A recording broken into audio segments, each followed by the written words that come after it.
زندگی دی ہے تو جینے کرینا دے دے۔ السلام علیکم ورحمۃ اللہ وبرکاتہ۔ نحمدہ ونصلی علی رسولہ الکریم، اما بعد۔ اعوذ باللہ من الشیطان الرجیم، بسم اللہ الرحمن الرحیم۔ محمد الرسول اللہ، صدق اللہ المولانا العظیم وصدق رسولہ النبی الامین المتین الکریم، ونحن علی ذلک لمن الشاہدین والشاکرین، فالحمد للہ رب العالمین۔ قابل قدر سامعین حضرات، آئیے سب سے پہلے ہم اور آپ اپنے آقا و مولا حضور محمد الرسول اللہ صلی اللہ تعالی علیہ وسلم کی مقدس بارگاہ میں بآواز بلند درود پاک پڑھیں۔ اللہم صلی علی سیدنا شفیعنا حبیبنا کریمنا مولانا محمد معدن الجود والکرم وعلی آلہ وبارک وسلم، صلاۃ و سلام علیک یا رسول اللہ صلی اللہ تعالی علیہ وسلم۔ سامعین اکرام، کلام الامام امام الکلام سیدی سرکار اعلیٰ حضرت امام عشق و محبت سرکار اعلیٰ حضرت رضی اللہ تعالیٰ عنہ کی لکھی ہوئی نعت شریف کے کچھ بند میں آپ حضرات کے سامنے پیش کر رہا ہوں، ملاحظہ فرما لیں۔ آقا کریم صلی اللہ علیہ وسلم کی وہ شان ہے، اعلیٰ حضرت سرکار اپنے انداز میں بیان فرماتے ہیں کہ سب سے اولا وہ اعلیٰ ہمارا نبی، سب سے اولا وہ اعلیٰ ہمارا نبی، سب سے اولا وہ اعلیٰ ہمارا نبی، دونوں عالم کا دولہا ہمارا نبی، اور جس کو شایاں ہے عرش خدا پر جلوس، یا رسول اللہ، جس کو شایاں ہے عرش خدا پر جلوس، ہے وہ سلطان والا ہمارا نبی، اور کون دیتا ہے دینے کو منہ چاہیے۔ صوفیہ فرماتے ہیں، ہمارے اسلاف بزرگان دین کا فرمان ہے کہ اگر کوئی اعلیٰ حضرت سرکار کے شعر کو حفظ کر لے، یاد کر لے، اور آقا کریم صلی اللہ علیہ وسلم کی محبت میں، عشق رسول میں کھو کر کے، عشق رسول میں ڈوب کر کے بار بار اس شعر کو پڑھتا رہے، اللہ تبارک و تعالی اس کے روزیوں میں برکت رحمتیں نازل فرمائے گا۔ اعلیٰ حضرت سرکار فرماتے ہیں نبی کے شان میں، کون دیتا ہے دینے کو منہ چاہیے، کون دیتا ہے دینے کو منہ چاہیے، ارے دینے والا ہے سچا ہمارا نبی، ہاں ہمارا نبی، اور سب چمکے والے اجلوں میں چمکا کیے۔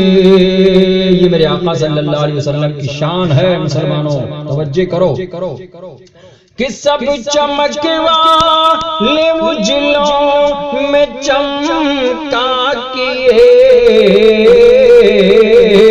اندھے شیشوں میں چمکا ہمارا نبی، اور غم زدوں کو رضا مزدہ دیجے کہ ہے، غم زدوں کو رضا مزدہ دیجے کہ ہے، ارے بے کسوں کا سہارا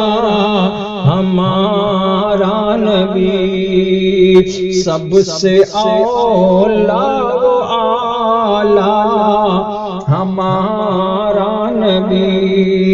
آقا کریم صلی اللہ تعالی علیہ وسلم کی معجزات میں سے میں آپ حضرات کے سامنے ایک معجزہ بیان کرنے کی کوشش کر رہا ہوں، اور آپ حضرات بغور سماعت فرما لیں۔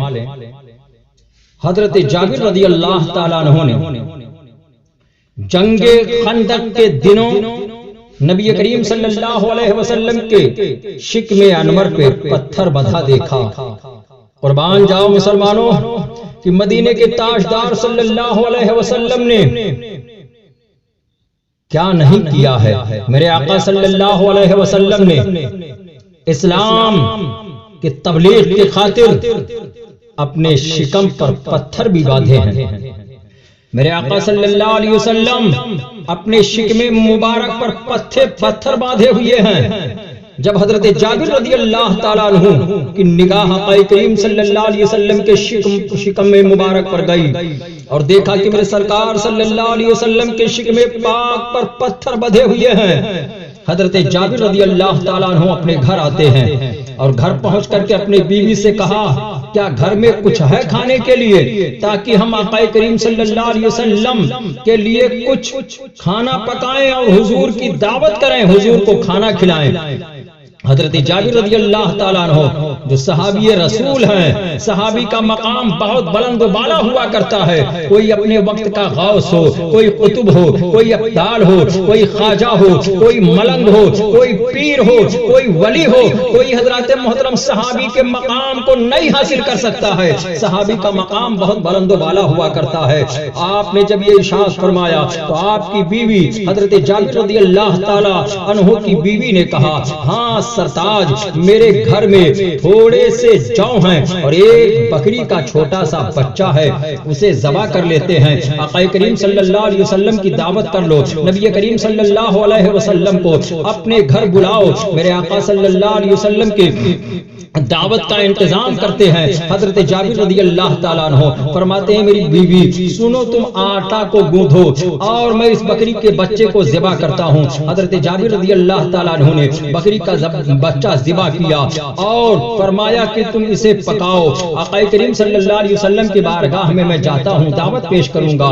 حضرت جابر رضی اللہ تعالیٰ عنہ کی بیوی کہتی ہے کہ میرے سرتاج جاؤ، مگر آقا کریم صلی اللہ علیہ وسلم کو الگ بلا کر کے کہیں تنہائی میں خاموشی کے ساتھ یعنی چپکے میں نبی کریم صلی اللہ علیہ وسلم کی بارگاہ میں عرض کر دینا اور کہہ دینا یا رسول اللہ صلی اللہ علیہ وسلم اپنے ساتھ 10 آدمیوں یا اس سے کچھ کم آدمیوں کو لے کر کے آئیں۔ آقا کریم صلی اللہ علیہ وسلم کی بارگاہ میں جب حضرت جابر رضی اللہ تعالیٰ عنہ پہنچتے ہیں، میرے آقا صلی اللہ علیہ وسلم کی بارگاہ میں حضرت جابر رضی اللہ تعالیٰ عنہ نے عرض کیا تھا یا رسول اللہ صلی اللہ علیہ وسلم آپ میرے گھر تشریف لے چلیں، اے میرے آقا میں آپ کی دعوت کر رہا ہوں اور اے میرے سرکار صلی اللہ علیہ وسلم گھر میں کھانا بہت تھوڑا ہے، میرے آقا صلی اللہ علیہ وسلم آپ ساری باتیں جانتے ہیں، اے میرے سرکار صرف کچھ صحابہ کرام کو لے کر کے میرے گھر تشریف لے چلیں۔ میرے آقا صلی اللہ علیہ وسلم نے جب حضرت جابر رضی اللہ تعالی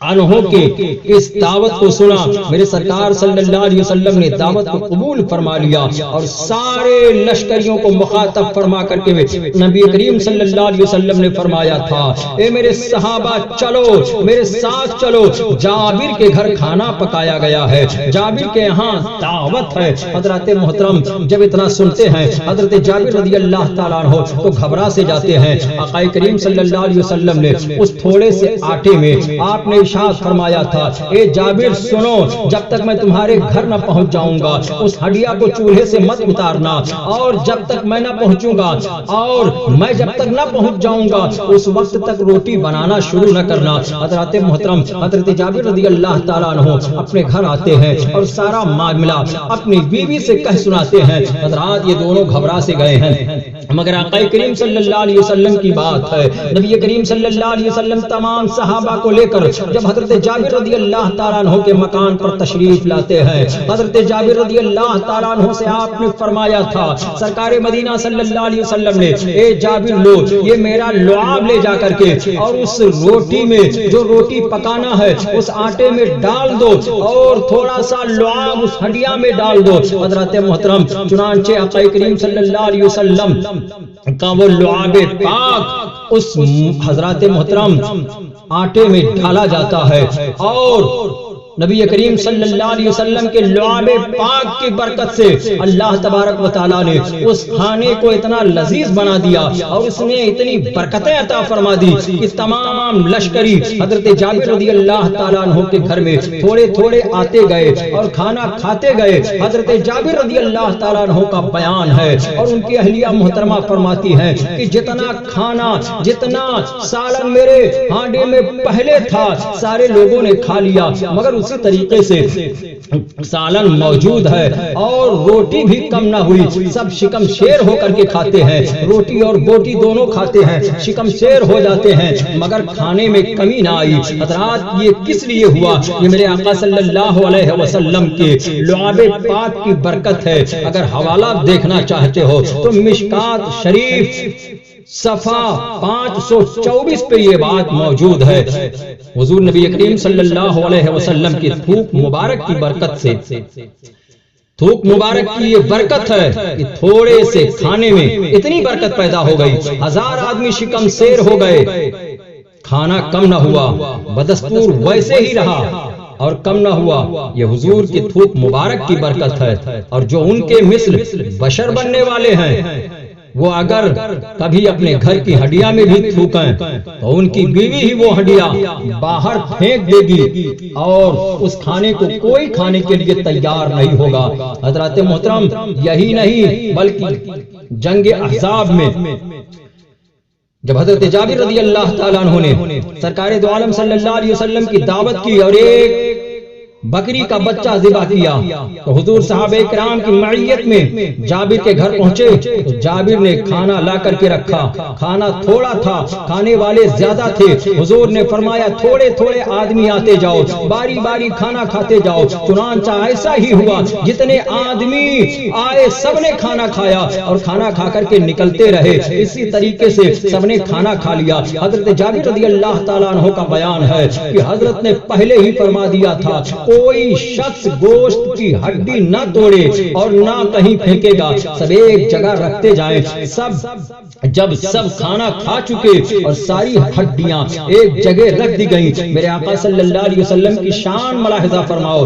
اللہ تبارک و تعالیٰ نے پیارے حبیب صلی اللہ علیہ وسلم کو کتنا عظیم مقام عطا فرمایا ہے۔ اسی لیے تو بریلی کے تاجدار اعلیٰ حضرت سرکار فرماتے ہیں کہ سب سے اولا و اعلیٰ ہمارا نبی، دونوں عالم کا دولہا ہمارا نبی۔ جب حضرات محترم ہڈیاں جمع ہو گئی تو آپ نے اپنا دست مبارک ان پر رکھ کر کے کچھ پڑھا۔